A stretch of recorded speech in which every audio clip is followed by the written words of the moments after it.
বৃষ্টির সে রাত, সারাদিনই বৃষ্টি ছিল। মেয়েটা মাসখানেক আগে এই নরপিচারীদের অত্যাচার সহ্য করতে না পেরে বাপের বাড়ি চলে গিয়েছিল। হয়তো সেখানেও শান্তি মেলেনি তার, তাই তো আবার একা একাই ফিরে এসেছিল। তবে এতদিনে এরা ডিভোর্স পেপার তৈরি করে ফেলে। ওই দিন মিহি না ফিরলে হয়তো 2-1 দিনের ভেতর তার কাছে পাঠিয়ে দিত সেই কাগজটা। বাদ দে সে কথা। তুমুল বৃষ্টি সেদিন। পরের দিন 20 জন বাচ্চা ডেলিভারি দেওয়ার কথা। এই বৃষ্টির মাঝে গোডাউনে রাখতে অনেকটা পথ কষ্ট করে যেতে হবে। বাড়িতেও কেউ নেই। রেখা বাপের বাড়ি ছিল, ফাঁকা বাড়ি, তাই বাড়িতেই নিয়ে আসে বাচ্চাগুলোকে। কিন্তু রাহাত জানতো না মিহি বাড়ি ফিরে এসেছে। বাচ্চাদের কান্নার শব্দে মিহিও বের হয়ে আসে রুম থেকে। এ দেখে মাথা রাগ চটে যায়। মারধর করে ডিভোর্স পেপারে সাইন করিয়ে বাড়ি থেকে বের হয়ে যেতে বলে। এত রাতে এই বৃষ্টির মধ্যে একা একটা মেয়ে কোথায় যাবে, কি করবে বুঝে উঠতে পারে না। পায়ে ধরে এ মানুষগুলোর শুধু একটা রাতের আশ্রয় চায়। অবশেষে রাজি হলে থাকতে দেয় 1 রাত। তবে সে রাতটাই যে মিহির জীবনের শেষ রাত ছিল। সকলে যখন ঘুমে মশগুল, মিহি তখন চুপিসারে বাচ্চাদের রুমে ঢুকে তার হাত পায়ের বাঁধন খুলতে ব্যস্ত। বাইরে তখনও বৃষ্টি, তবুও হয়তো মেয়েটা বাচ্চাগুলোকে নিয়ে পালাতে চেয়েছিল। তবে শেষ রক্ষা আর হলো না। ওদের চোখে ধরা পড়ে গেল মিহি। "কি রে, কি করছিস তুই?" চুলের মুঠি ধরে রাখায় ব্যথায় কুঁকড়ে ওঠে মেয়েটা। তবুও দমে যায় না। "ওদের ছেড়ে দিচ্ছি।" "হাহা, এই জন্য কি হাতে পায়ে ধরে 1 রাতের জন্য থাকতে চেয়েছিলি? শালি ফকিন্নি। ফকিন্নি হলেও তোদের মতো না। আমি তোদের সব কটাকে পুলিশে দেব।" এরপর রুনা উঠে পড়ে। মা ছেলে মিলে মারতে মারতে মেরেই ফেলে মেয়েটাকে। যখন বুঝতে পারে মারা গেছে, তখন ফ্যানের সাথে ঝুলিয়ে দিয়ে আত্মহত্যা বলে চালিয়ে দেয়। পরদিন খবর দেওয়া হয় তোমাদের বাড়ি। তোমার মা পুলিশকে জানাতে চেয়েছিল, কিন্তু ওরা টাকা দিয়ে তোমার মাকেও চুপ করায় ফেলে। সেই দিনও আমি চুপ করে দেখেছিলাম সবটা শুধু। কিন্তু আফসোস, আজকে আমার দাঁড়িয়ে থাকার পিছনে সবটা অবদান মিহির। মিহি অল্প শিক্ষিত থাকলেও খুব মেধাবী আর বুদ্ধিমতী ছিল। তার উপর বিজ্ঞানের ছাত্রী। তার শাশুড়ি যখন আমাকে ওষুধ খাওয়াতে দেখে, কিন্তু আমার কোনো উন্নতি দেখতে পায় না, তখন সে ওষুধের নাম নিয়ে ডাক্তারের সাথে যোগাযোগ করে জানতে পারে ওই ওষুধও আমাকে ভালো করবে না, বরং আমায় আরও খারাপ করে দিবে। সেদিন বাড়ি থেকে আমায় বলেছিল, "বাবা।" "জি বৌমা, বলো, কিছু বলবে কি?" আমার অনুমতি পেয়েও সেদিন কথাটা বলতে পারছিল না মিহি। সংকোচ বোধ করছিল, ভয় পাচ্ছিল। কথাটা আমি ঠিক কীভাবে নেব সেটা ভেবে। পরে আমি জোর দাওয়াতে সব কিছু খুলে বলে। আমি রেগে উঠি ওর উপরে। রেগে গিয়ে সবাইকে ডাকতে যাব, তখনই পায়ে ধরে বলে, "আমি মিথ্যা বলছি না বাবা, বিশ্বাস করেন। আমি বিশ্বাস করি না, তবে অবিশ্বাসও করতে পারি না। ওই দিনের পর থেকে আর ওষুধ খাইনি। সব ওষুধ ফেলে দিতে লাগি। আস্তে আস্তে পায়ে শক্তি অনুভব করি। তবে সেটা মিহির মৃত্যুর পর। আর একটা সময় এসে পুরোপুরি ভালোও হয়ে যায় আমার পা। কষ্ট মেয়েটা জানলো না, তার জন্য আমার এত বড় উপকার হলো।" কথাগুলো বলতে গিয়ে গাল গড়িয়ে দুফোঁটা অশ্রুকণা গড়িয়ে পড়ল তার। মিপ্তাও কাছে অঝরে। মাসুদ আরও বলল, "ও শুধু একা পাপিষ্ট হয়নি, নিজের ছেলে মেয়েকে দিয়েও খারাপ কাজ করিয়েছে। ছেলেটাকে তো বাচ্চা পাচারের কাজে লাগিয়েছে। মেয়ের স্বামী ঘরের বউদের সাথে নষ্টামি করত, সব জেনেও সে চুপ করেছিল। আর রেখার বাচ্চাটা তো তারই মেয়ের জামাই ছিল, সেটাও বুঝতে পেরে বাচ্চাটাকে নষ্ট করে ফেলে। আমি যখন মেয়েটাকে সব বলি, তখন থেকে সে তার মাকে ঘৃণা করে। আর আজ রাতে খাবারের ঘুমের ওষুধ মিলিয়ে দেয়, যার ফলস্বরূপ আজ এখানে এসে ঘুমিয়ে পড়ে সবাই। আঙ্কেল, আমার বাঁধনটা খুলে দিবেন?" মিফতার কণ্ঠে কোনো তেজ নেই, স্বাভাবিক গলা। মিফতার এই স্বাভাবিক গলাকে ভয় পেল। মাসুদ মিফতার বাঁধন খুলে দিয়ে রুদ্রিকের বাঁধন খুলতে ব্যস্ত। এর মধ্যে পিছন থেকে চরম এক চিৎকার আসলো কানে। তড়িঘড়ি করে মিফতাকে ধরতে যেতে যেতে আরও একটা শব্দ। ছুরিটা চালিয়েছে মিফতা। ঘরে একটা ছোট টেবিলের পাশে একটা ছুরি দেখতে পেয়ে মাসুদকে বাঁধন খোলার কথা বলেছিল। আর ছাড়া পেয়ে ছুরিটা নিয়ে প্রথমে রাহাতের পেটে এবং পরবর্তীতে রুনার পেটে ছুরির আঘাত বসিয়ে দিয়েছে। রক্ত ঝরছে অঝরে। কেউ ভাবতেই পারেনি মিফতা এমন একটা কাজ করবে। মরিয়ম সব অভিমান ভুলে মায়ের কাছে ছুটে এলো। মাকে ধরে কাঁদছে সে। মাসুদ দূরে দাঁড়িয়ে আছে। রুদ্রিক মিফতাকে জড়িয়ে ধরে আছে। যে মেয়েটা সামান্য রক্ত দেখতে পারত না, সে কি না এমন একটা কাজ করে ফেলেছে, ভাবতেই যেন কেমন লাগছে তার। মাসুদ একবার চোখ বুলালো স্ত্রী সন্তানের দিকে। শান্ত ভঙ্গিতে শফিককে বলল, "ওদের হাসপাতালে নিয়ে যাও।" শফিক দ্রুত তাদের নিয়ে হাসপাতালে যেতে চাইলে রুনা থামিয়ে দিল। মরিয়মকে বলল, "জামাইকে নিয়ে চলে যা এখান থেকে।" মরিয়ম যেতে চাচ্ছে না। এদিকে রুহুল রুদ্রিকের ফোন ট্যাগ করে আসতেছে এখানে। পেশায় সে একজন পুলিশ। কিছু মাস হলো বাংলাদেশের পুলিশ বাহিনীতে জয়েন করেছে সে। পুলিশের গাড়ির শব্দ পেয়ে রুনা তাগাদা দিতে লাগলো মরিয়মকে। হাত ধরে বলল, "যা হয়েছে ভুলে যা, নতুন করে জীবন শুরু করিস। আর পারলে এ মাকে ক্ষমা করে দিস বলে দু চোখ বন্ধ করে নিল সে। তার কিছুক্ষণ আগে এরা হাত শেষ নিঃশ্বাস ত্যাগ করেছে। চারদিকে পুলিশ ঘেরাও দিয়ে রেখেছে। শফিক মরিয়মকে নিয়ে পালিয়েছে। তাকে বাধা দেয়নি মাসুদও। পাপের ফল তো মা ছেলে ভোগ করলো, আর সে নিজেও তো কম পাপি না। তাই মেয়েটা না হয় মুক্তি পেলই পাপের ধ্বংস থেকে। মেয়ে যদি তার জামাইয়ের চারিত্রিক দোষ মাপ করে সংসার করতে পারে তো করুক না হয়। আরও একবার সংসার, থমথমে পরিবেশ, ঘরে 2টা মৃতদেহ আর 3জন জীবিত মানুষ। কারো মুখে কোনো শব্দ নেই। মিফতা ক্ষণে ক্ষণে বড় বড় করে শ্বাস টানছে শুধু। সকলে তো অবাক, এমন একটা মেয়ে কি করে মুহূর্তে রণচণ্ডী রূপ ধারণ করে ফেলল। দুটো মানুষকে খুন করে নিল এক মুহূর্তে। রুদ্রি ঘেমে যাচ্ছে। পুলিশ যদি জানতে পারে মিফতা খুন করেছে তাহলে তাকে জেলে নেবে, খুনের অপরাধের শাস্তি দিবে। মিফতার এই অবস্থা দেখতে পারবে না সে। এসব ভাবনার মাঝে হনহনিয়ে 10-12 জন পুলিশ ঘরে ঢুকলো। সাথে রুহুলও আছে। পুলিশের দৃষ্টি পড়ল সবার আগে লাশ 2টার দিকে। রুহুল ভারী গলায় প্রশ্ন করলো, ওদের কে মেরেছে? রুহুলের ভাষ্যমতে রুদ্রিক বা মিফতা করেছে খুন। আর 2জন মানুষকে সে ভীষণ ভালোবাসে। তাদের অপরাধের শাস্তি সে দিবে কি করে সে ভয়ে জমে যাচ্ছে। তবুও আইনের চোখে তার হাত পা বাঁধা। অপরাধীকে শাস্তি দিতেই হবে যে। তবে মনে প্রাণে দোয়া করছে মিফতা বা রুদ্রিক যেন এই কাজটা না করে থাকে। মিফতার যেন এতক্ষণে হুঁশ ফিরেছে। কি করতে কি করে ফেললো ভাবতে গা শিউরে উঠছে এখন। ভয়ে রীতিমতো কাঁপছে পায়ের গোড়ালি। আমি খুন করেছি। 3টা শব্দের ছোট বাক্যটা যেন ধ্বনি প্রতিধ্বনিত হয়ে বাজছে সকলের কানে। কথাটা বলেছে মাসুদ। মিফতা সহ রুদ্রিক সকলে অবাক হয়ে তাকিয়ে আছে তার দিকে। খুনের দায় নিজের কাঁধে নেওয়ার মানে বুঝে নাকি এ লোক? নাকি স্ত্রীর সন্তানকে হারিয়ে মাথা নষ্ট হয়ে গেল তার? রুহুল বলল, আপনি বুঝে বলছেন তো? কি বলছেন? এখানে বোঝাবুঝির কি আছে? খুন করেছি, স্বীকার করছি। পুলিশের কাজ খুনিকে গ্রেফতার করে ধরে নেওয়া। আপনারা আপনাদের দায়িত্ব পালন করুন বলে সে মিফতার কাছে গেল আস্তে করে। মাথায় হাত রেখে বলল, আমাকে আমার পাপের প্রায়শ্চিত্ত করতে দাও, আর তুমি ভালো থেকো। পুলিশরা মাসুদকে নিয়ে চলে যেতে নিলে মিফতা হাঁক ছেড়ে ডাকলো, দাঁড়ান। তার ডাকে পিছন ঘুরে তাকালো সকলে। কিছু বলবে কি? এখানে আরও একজন অপরাধী আছে, তাকেও নিয়ে যান। কেউ যেন তার কথার মানেটা ঠিক বুঝলো না। তাদের বুঝতে আরও একটু সহজ করে দিয়ে মিফতা বলল, মিস্টার রুদ্রিক একজন শিশু পাচারকারী, তাকে গ্রেফতার করুন, সে তার শাস্তি প্রাপ্য। রুহুল তীক্ষ্ণ দৃষ্টিতে তাকালো রুদ্রিকের দিকে, তারপর মিফতার দিকে তাকে কিছু একটা বলতে চাইল। তখনই তাকে থামিয়ে দিয়ে রুদ্রিক ইশারায় কিছু বোঝালো ভাইকে। তারপর বলল, আমায়ও নিয়ে চলো ভাইয়া। ভাইয়ের কথা বুঝে সবটা মেনে নিল রুহুল। বাকি পুলিশদের অর্ডার দিল লাশ সহ মাসুদ এবং রুদ্রিককে নিয়ে যেতে। মিফতাকে বাড়ি পৌঁছে দিবে সে। আর কিছু সময়ের মধ্যে ভোরের আলো ফুটবে ধরণীর বুকে। পুলিশরা চলে গেল। সেদিকে তাকিয়ে রুহুল হঠাৎ পেছন থেকে ধপাস করে কিছু পড়ে যাওয়ার শব্দ শুনে পেছনে ঘুরে তাকাতেই দেখলো মিফতা ঢলে পড়ছে মাটিতে। রুহুল বুঝতে পারছে না মিফতাকে কি করে ধরবে সে। এছাড়া আর উপায় কি? এখানে সে ছাড়া আর কেউ নেই।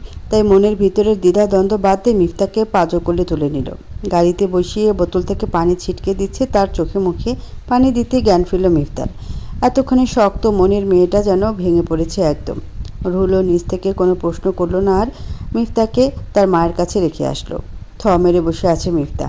বাড়ি আসার পর থেকে কথা বলেনি একটাও। গোসল পর্যন্ত করেনি। জামার কিছু অংশে ছিটে আসা রক্ত লেগে আছে। এলোমেলো চুল মেয়েটাকে কেমন ছন্দ ছাড়া লাগছে। মাগরিবের আজান পড়তেই হুঁশ ফিরল তার। নিজের মাঝে যেন নিজেকে পায় না সে। অবশ শরীরটাকে অলস ভঙ্গিতে টেনে নিয়ে গেল গোসল করতে। ঘন্টা 2 সময় নিয়ে গোসল করলো। কত টাকার বিনিময়ে আপুর খুনকে আত্মহত্যা বলে চালিয়ে দিয়েছিলে মা? মেয়ের এমন প্রশ্নে আহত হলো তার মা। কি জবাব দিবে এখন? সত্যিটা কি বলতে পারবে? আর মিফতা কি মেনে নিবে সত্যিটা, নাকি তবুও ভুল বুঝবে তাকে? কি হলো মা, জবাব দিচ্ছ না কেন? ভদ্রমহিলা গম্ভীর গলায় বলল, আমাদের পরিবারের অবস্থা কেমন তা আর নতুন করে বলার কিছু নেই। অত বড় ঘর থেকে বিয়ে আসে, মেয়েকে বিয়ে দিই বড় ঘর দেখে। মনে করি মেয়ে সুখে থাকবে, খাওয়া পড়ার কোনো অভাব করতে হবে না। সাথে আমাদেরও দেখতে পারবে, সাহায্য করতে পারবে একটু। কিন্তু না, বিয়ের বছর ঘুরতে পারে না মেয়ে। খবরদার, তার স্বামী দ্বিতীয় বিয়ে করেছে। শুনে খারাপ লাগে। তবে দারিদ্রতার কাছে আমাদের হাত পা বাঁধা। চাইলেও তাদের সাথে লড়তে পারবো না আমরা। আর না মেয়েকে বাড়ি নিয়ে এসে বসিয়ে বসিয়ে খাওয়াতে পারবো। সে সামর্থ্য আমাদের নাই। তাই তাকেই বলি সব মানিয়ে নিয়ে থেকে যেতে। 3 বেলা খাবার তো পাবে। তবে কিছুদিন যেতে না যেতেই সে এসে হাজির হয়। যেখানে 2 জনের পেট চালানো দায়, সেখানে যোগ হয় আরও 1 জনের পেট। তবুও সহ্য করে নিই। কিন্তু যত দিন যেতে থাকে আশেপাশের মানুষের কটু কথা যেন বাড়তে থাকে তত বেশি। আমি আর তোর বাপ কেউ বাড়ি থেকে বের হতে পারতাম না। বের হলে যে দেখতো সবাই বলতো মেয়ে নাকি জামাই বাড়ি থেকে ফেরত এসেছে হ্যান ত্যান। তখন বাড়ি এসে সব রাগ তাকে দেখাতাম। এসব চিন্তা ভাবনায় তোর বাপ স্ট্রোক করে। ওই দিন অনেক বকা দেয় মিহিকে, যার জন্য বাধ্য হয়ে মেয়ে আমার বাড়ি ছাড়ে। ঘরে তোর বাপকে অসুস্থ রেখেও সারাদিন খুঁজে বেড়াই তাকে, পায়নি। পরদিন তার শ্বশুরবাড়ি থেকে খবর আসে মিহি আত্মহত্যা করেছে। ঘরে শুয়ে থাকা লোকটাকে সে খবর জানাতে পারেনি, একাই ছুটে যায়। নিজের পেটের মেয়েকে ফ্যানের সাথে ঝুলতে দেখাটাও অতটা সহজ ছিল না। তাকে নিচে নামানো হলে জড়িয়ে ধরে কান্না করি। আমি জানতাম আমার মেয়ে আত্মহত্যা করবে না, কেন যেন মনে হচ্ছিল তারা ওকে খুন করেছে। পুলিশ ডাকার কথা বলি আমি, তক্ষুনি তার শাশুড়ি এসে আমার হাত ধরে বলে, দেখেন আপা, যা হওয়ার হয়ে গেছে, মেয়ে আপনার ফিরে পাইবেন না আর। অযথা টাকা নষ্ট। তার উপর পুলিশকে লাশ দিলে তারা লাশটাকে কেটে ফেলবে। মরা মেয়েটারে আর কষ্ট দেওয়া লাভ কি? তার থেকে ভালো আমরা আপনাদের 1 লাখ টাকা দিই, ওইটা নিয়ে বিয়ের চিকিৎসা করান। শুনছি লোকটা নাকি বিছানায় পড়ে আছে। তাছাড়া জেল পুলিশ তো টাকার কথা নয়, সেখানে গিয়ে লাভ কি হইব? মায়েরা মরছে লগে আপনারাও মরবেন টাকা দিতে না পাইরা। তাই ভাইবা দেন। শেষের কথাটা আমার জন্য হুমকি স্বরূপ ছিল। কথা তো সত্যি, জেল পুলিশ জানিয়ে তাদের সাথে টাকায় পারবো না আমরা। এদিকে তোর বাপ বিছানায়, তাই লোকটাকে বাঁচানো যাবে হয়তো, সে আশায় তাদের কথাটা মেনে নিই। টাকা নিয়ে তোর বাপকে বড় হাসপাতালে নিই, তবুও শেষ রক্ষা হয়নি। আমার কপাল খারাপ, কাউকে বাঁচাতে পারলাম না। তাই তো এই শেষ বয়সে এসে আমি একা, চরম একা। বলতে বলতে কেঁদে দেন তিনি। মায়ের কান্না মিফতার মন গলাতে পারল না, চলে গেল সেখান থেকে। খুব তাড়াতাড়ি খালামণির কাছে যাবে সে। সেখানে তার স্কুল কলেজের সব কাগজপত্র সব কিছু গুছিয়ে নিয়ে আসবে সে। আগে একবার শুনেছিল খালামণিরাও নাকি দেশে চলে আসবে।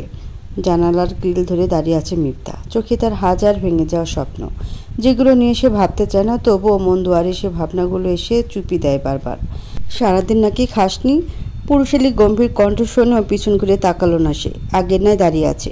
খাবার খেয়ে নে, এভাবে না খেয়ে থাকার কোনো মানে নেই। কাল সকালে রুদ্রিকের সাথে দেখা করাতে নিয়ে যাব। আমি এদেশে থাকতে চাচ্ছি না ভাইয়া, আর ওর সম্পর্কে কোনো কথা শুনতেও চাচ্ছি না। আমার একটা হেল্প করতে পারবেন? আমার টিকিট কেটে দিতে পারবেন? ওইখানের কলেজ থেকে কিছু জরুরি কাগজ ওঠাতে হবে আমার। রুহুল আর কোনো কথা বলল না। কিছু সময় তাকিয়ে দেখলো মিফতার মুখটা, এরপর ম্লান হেসে চলে গেল। মিফতা কানাডা যেতে চাচ্ছে দ্রুত, আর তোর সাথে দেখা করতে চায় না। আমি তোর জামিনের আবেদন করেছি, একটু পরে ছাড়া পেয়ে যাবি। আমি এখানে আরও কিছুদিন থাকতে চাই ভাইয়া। জেলের খাবার দাবার এতটা খারাপ না, ভালোই লাগছে। আর কটা দিন কাজ কাম ছাড়া শুয়ে বসে খেতে দাও না ভাইয়া। রুদ্রিকের রসিকতার কণ্ঠে বলা কথাগুলো শুনে রাগে চোখে তার দিকে তাকালো রুহুল। এটা জেলখানা, অপরাধীদের জন্য খাবার রান্না করা হয়। এটা কোনো এতিমখানা নয় যে তুই ইচ্ছে হলো আর থেকে যাবি। তোর সাথে মজা করার একদম রুচি আমার নেই। তাছাড়া মা যদি জানতে পারে তোর এসব কর্মকাণ্ডের কথা, তাহলে কি হবে বুঝতে পারছিস? কিন্তু ভাইয়া, আমি এখানে আরও কিছুদিন থাকতে চাই। এখানে থাকাটা দরকার আমার। এর সাথে হয়তো কথা বলে লাভ নেই। তার রুহুল চলে গেল। আর কিছু সময় পরে এসে রুদ্রিককে ছেড়ে দিল। ছাড়া পেয়ে রুদ্রিক আস্তে করে রুহুলের কাছে গেল। একটা রিকোয়েস্ট রাখো ভাইয়া, মিফতা বা এখানকার কাউকে বলো না আমি জেলের বাইরে আছি। আর মা জানতে চাইলে বলবা কাজে আটকে গেছি বাংলাদেশে, তাই মিফতার সাথে ফিরতে পারিনি। ওকে? রুহুল জানে যতক্ষণ পর্যন্ত সে রুদ্রিকের কথা মেনে না নেবে ততক্ষণই তার পেছন পেছন এমন করবে। তাই ছোট করে উত্তর দিয়ে দিল। এয়ারপোর্টে বিমানের বিরতি, বসে আছে মিফতা। পাশের সিটটা এখনও খালি, অথচ আর কিছু সময়ের ভিতর বিমানটা আকাশে উঠবে। কে জানে কেমন মানুষ এসে বসে পাশে। আসার সময় পাশে রুদ্রিক ছিল। কোনো ভয় ছিল না, চোখের পলকই যেন চলে এসেছিল বাংলাদেশে। কিন্তু আজ কেন জানি ভালো লাগছে না, ভয় জেঁকে বসেছে মনে। রুহুলও নাকি যেতে পারবে না, হাতে নাকি তার অনেক কাজ, তাই মিফতাকে একাই পাঠাচ্ছে। মিফতার এসব ভাবনার মাঝে হনহনিয়ে রুহুল এসে পাশে সিটে বসেছে। মিফতার চোখ ছানা ভরা। বিমান ছেড়ে দিবে একটু পরেই। তুমি এখানে কি করছো ভাইয়া? বিমানের ভিতর কি তোমার? বলে অবাক দৃষ্টিতে তাকিয়ে আছে রুহুলের দিকে। তার মধ্যে তেমন কোনো হেলদোল নেই।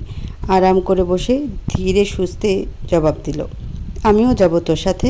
কিন্তু তুমি তো বলেছিলে তোমার কাজ আছে। কাজ তো আছেই। রুহুলের হেয়ালি কথায় মনে মনে রাগ হলো মিফতার। মেজাজ চটে গেল। কথা বলতে ইচ্ছে হলো না। চুপ করে বাইরে তাকিয়ে আছে। পেছন থেকে নীরব দর্শক হয়ে সে দৃশ্য দেখে গেল মাস্ক পরা একজন। কানাডার এয়ারপোর্টে নামতেই মেলিসা এসে হাজির হলো রুহুলের সামনে। রুহুল তাকে দেখেও কোনো রকম প্রতিক্রিয়া করলো না।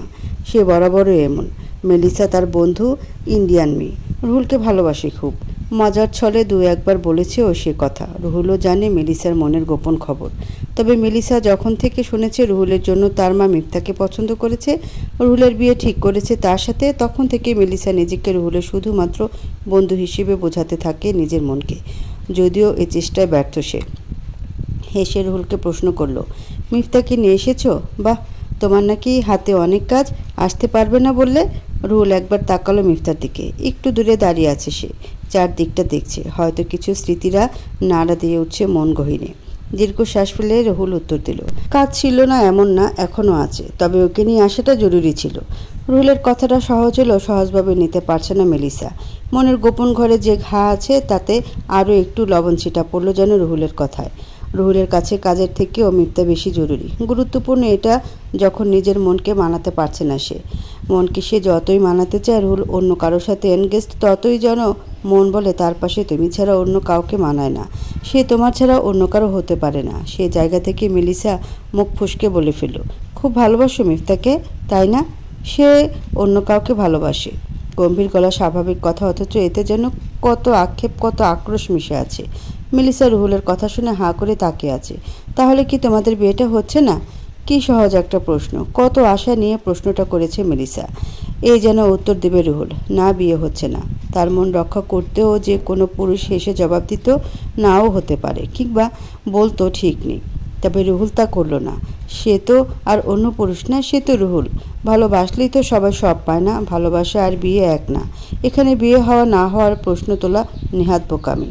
তোর মুখে অবশ্য এর থেকে সহজ উত্তর আশা করাটা আরও বেশি বোকামি। রুহুলের চলে যাওয়ার দিকে অসহায় দৃষ্টিতে তাকিয়ে আছে মেলিসা। চোখের আড়াল হতেই মুচকি হেসে মনের কষ্টগুলো উড়িয়ে দিল আকাশপানে। মিফতার সাথে রুহুলকে দেখে খুশি হলেন সুমিতা। ছেলে তার বলেছিল হাতে কাজ অনেক, এই সময় ছুটি নিয়ে আসতে পারবে না। আর রুদ্রিকও নাকি কী কাজে আটকা পড়ে গেছে, তাই মিফতাকে একাই পাঠাবে। কিন্তু সব কাজ ফেলে যে মিফতাকে নিয়ে এসেছে এ দেখেই খুশি হচ্ছে সে।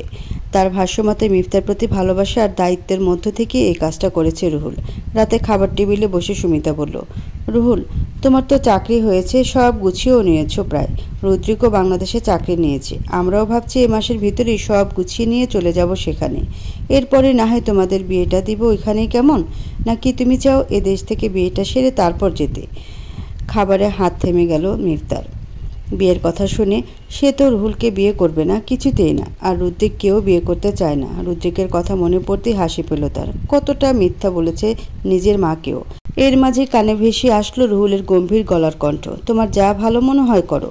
সুমিতা খালামণির হাজব্যান্ড হাসিব বলল, শুধু ছেলেকে জিজ্ঞেস করছো, মেয়েটাকেও তো করো নাকি?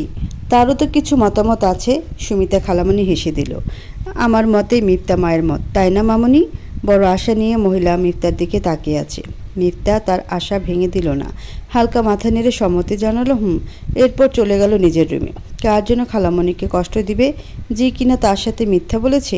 একজন অপরাধীকে ভালোবাসবে আরও? না। রুদ্রিকের কথা ভাবতেই অশ্রু কণায় এসে ভিড় জমিয়েছে দু চোখের কার্নিশে। কাঁদতে কাঁদতে ঘুমিয়ে গেল সে। সকাল হতে পরিপাটি হয়ে তৈরি হলো কলেজে যাওয়ার জন্য। আজ সে একাই যাবে কলেজ। পরীক্ষার পর লম্বা ছুটিতে ব্যস্ত সকলে, তবে কাগজপত্র তুলতে তাকে যেতে হবে। কলেজে গিয়েও যে কোনো পরিচিত মুখ দেখবে না তা জানে মিফতা, বরং নতুনদের দেখবে তাদের ক্লাসরুমটা এখন অন্যদের দখলে। এটাই তো নিয়ম, কেউ ছাড়ে তো কেউ পায় নতুন করে। দীর্ঘশ্বাস ফেলে চলে গেল কলেজে।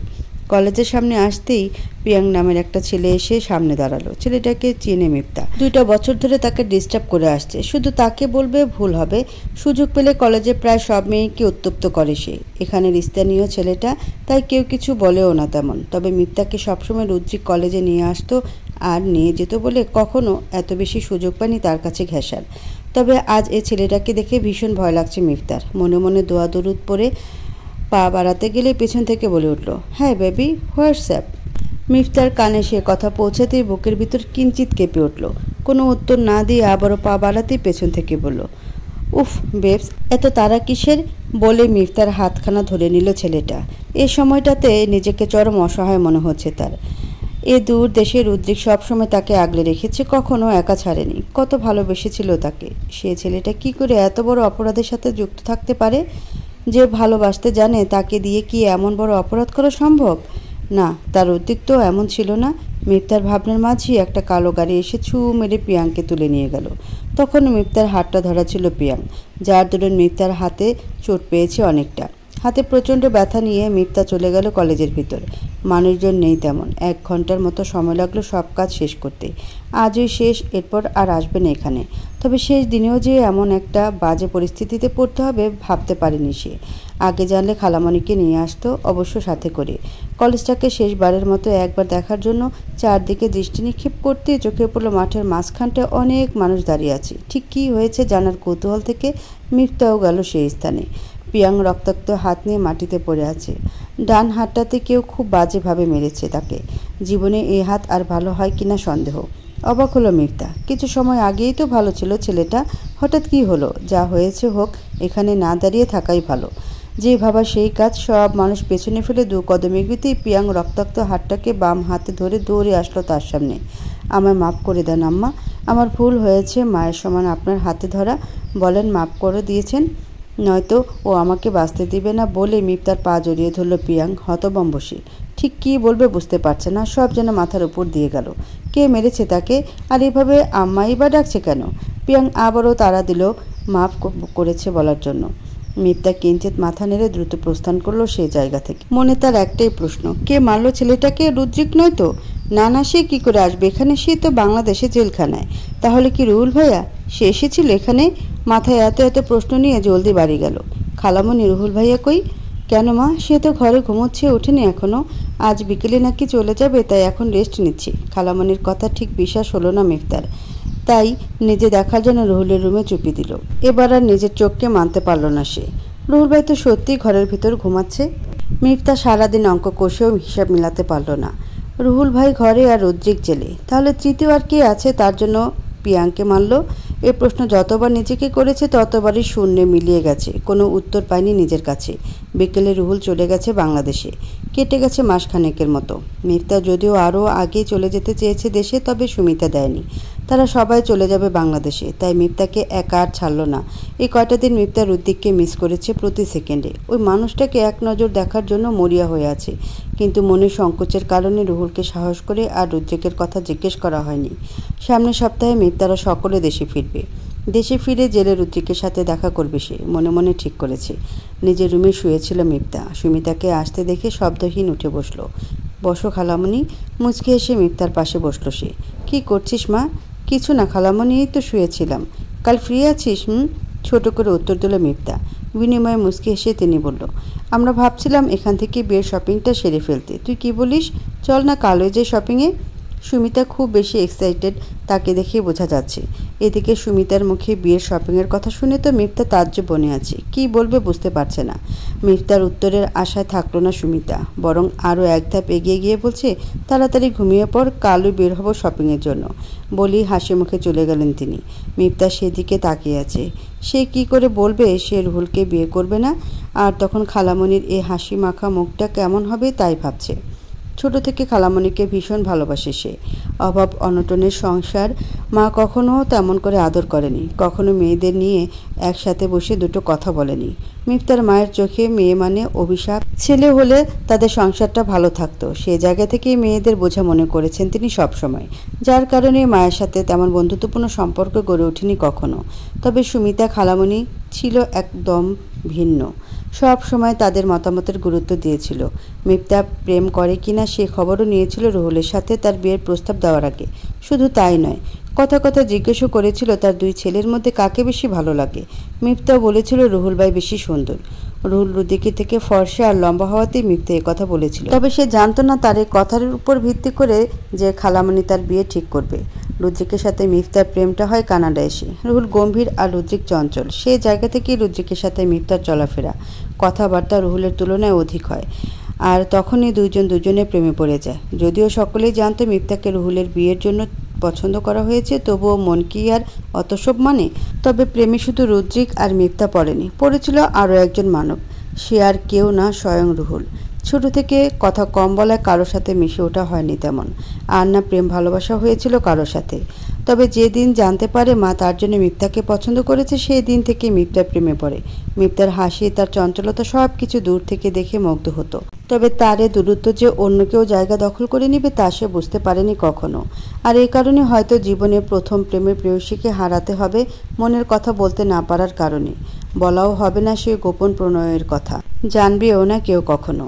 সারা দিনে শপিং করে ক্লান্ত সকলে। মিফতার জন্য শাড়ি গহনা সবই সুমিতা কিনেছে পছন্দ করে। মিফতাকে অনেকবার বলেছিল পছন্দ করতে, তবুও সে এসব পছন্দের বিষয়ে কথা বলেনি। সে বিয়েটা করবে না, তবে এই কথাটা মুখ ফুটে বলতেও পারছে না খালামণিকে। তবে রুহুলকে বলবে ভেবেছে। হ্যালো আম্মু, তোমাদের সাথে আমার এক ফ্রেন্ডকে নিয়ে এসো, তার টিকিট কাটা আছে। কাল সন্ধ্যায় তো আসবে তোমরা, আমি ওকে সকালেই আমাদের বাড়ি চলে যেতে বলছি, কেমন? ছেলের কথা ঠিক আছে বলে সম্মতি জানালো সুমিতা। তার ভাষ্য মতে সামনে বিয়ে, তাই বন্ধুকে নিয়ে যাচ্ছে, যাক, এতে সমস্যা কোথায়? রুহুল মেলিসাকেও বলেছে চলে যাওয়ার জন্য তার ফ্যামিলির সাথে। মেলিসা কিছু বলেনি। যথাসময়ে মেলিসা, মিফতা, হাসিব এবং সুমিতা পৌঁছে গেল দেশে। মিফতার মাকেও নিয়ে আসা হয়েছে তাদের বাসায়। আর 10 দিন পর বিয়ে। সবাই উপস্থিত, শুধু রুদ্রিক নেই। মিফতার মনে কেমন একটা অনুভব হচ্ছে। সকলের মাঝেও কেউ একজনকে চরমভাবে মিস করে যাচ্ছে সে। বাড়ি আসতে আসতে অনেক রাত হয়েছে তাদের, যার দরুন দুপুর পর্যন্ত ঘুমিয়েছে সকলে। তাই বিকেলে মিফতা বের হয়েছে জেলখানার উদ্দেশ্যে। বাড়িতে অবশ্য বলেছে বন্ধুর সাথে দেখা করবে, এই বলে যাচ্ছে। তবে রুহুল জানে মিফতা রুদ্রিকের খোঁজে বের হয়েছে। মিফতার যাওয়ার পানে তাকিয়ে বাঁকা হাসল রুহুল। জেলখানায় এসে রুদ্রিককে পেল না মিফতা। খবর পেল তাকে নাকি পরদিনই ছেড়ে দেওয়া হয়েছে।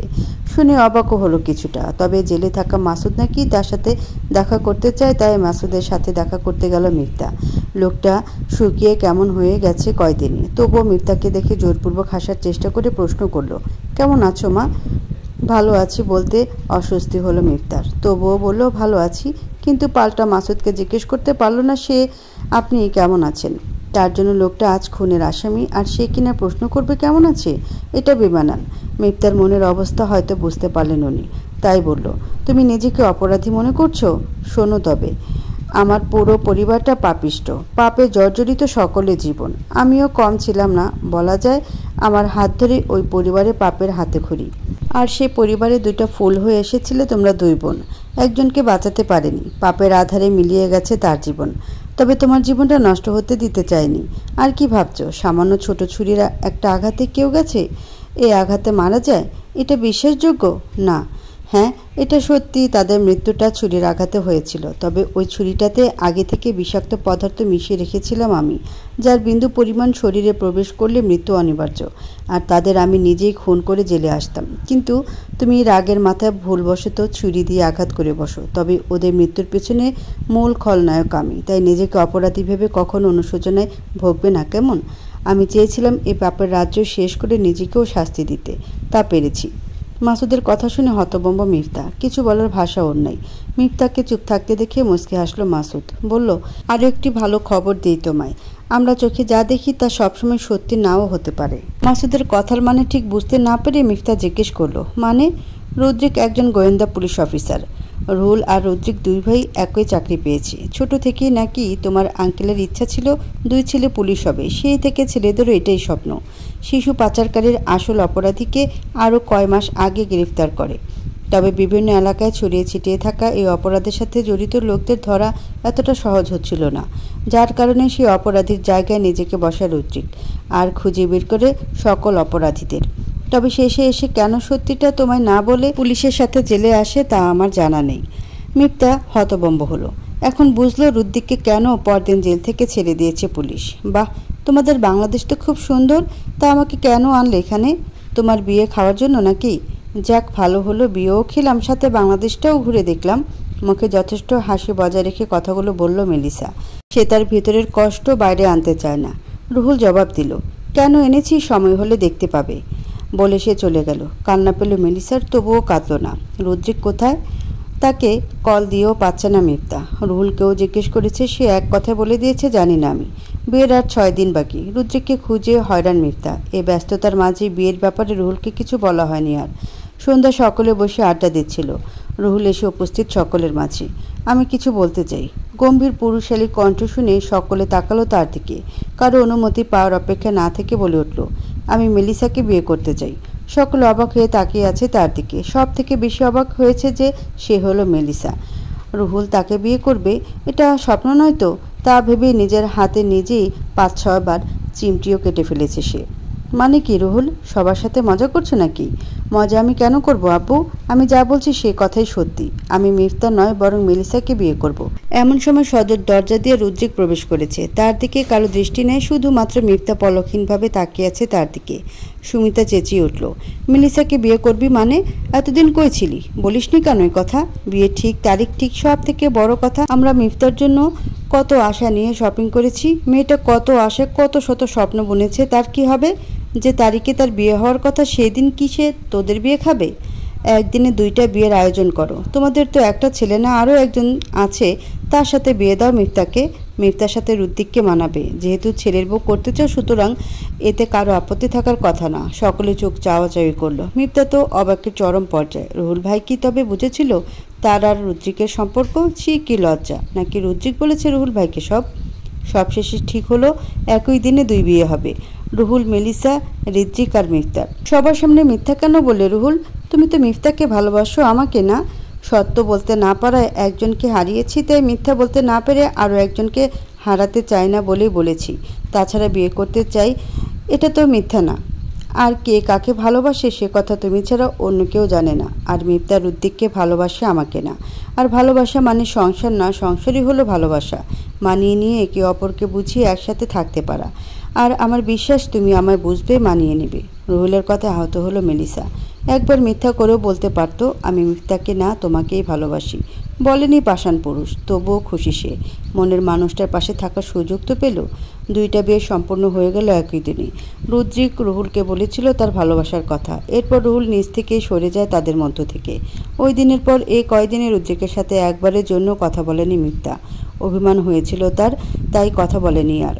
কিন্তু আজ মনে হয় কথা বলতে হবে। এখন সে বাসর ঘরে বসে আছে, ঘড়ির কাঁটায় 12টা বাজে। হালকা দরজা খোলা শব্দে সেদিকে তাকালো মিফতা। ঘরে এসে মিফতার পাশ ঘেঁষে বসিয়ে বলল, এবার তো কথা বলো। আরে বাবা, বললাম তো সরি, আর কখনো এমন করব না। কি এমন দোষ করলাম বলো? কেন কথা বলছো না? কি দোষ করেছিলে জানো না? মিথ্যাবাদী। সরি বউ, আসলে আমিও দেখতে চেয়েছিলাম তুমি আমায় ছাড়া কেমন থাকো, আমায় কতটা বিশ্বাস করো। ভালোবাসার ছোট পরীক্ষা আর কি, বলে খিলখিল করে হেসে দিল সে। রাগ করে থাকতে পারল না মিফতাও আর।